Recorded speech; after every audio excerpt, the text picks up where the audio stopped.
But yeah, go on. Tell me about the injury then.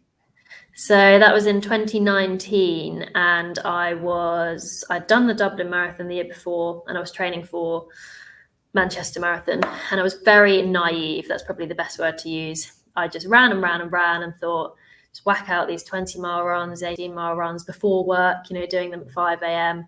Didn't do any cross training, didn't hit the gym once. And then one morning it all crashed down, and I called my now fiance, Johnny, crying, something happened. I'd run 20 miles and it turns out I'd got a stress fracture in my femoral neck. And that put me off games for 6 weeks in terms of any weight bearing, and I couldn't run for, I think it was 3 or 4 months. And they were honestly the worst months of my life, and I've learned so much from that. So although it was a huge hit at the time, the things I've learned from that and how I can avoid that happening again were kind of worth it, I guess, when you look at the long term.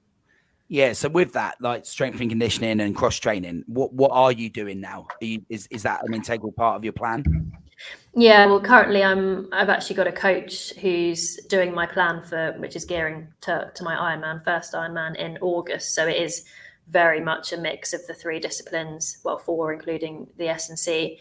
But definitely, even if I did then refocus my efforts on ultras, I would continue that stance, because though it's great to get the miles in with all the long runs, I think that having the variety of the cross training, the turbo work on the bike and the gym, and even the swimming is so good for you, and the low impact, I'll definitely use all of that I've learned to, if I then go down the route, or hopefully when I go down the route of the big ultras, continue that approach.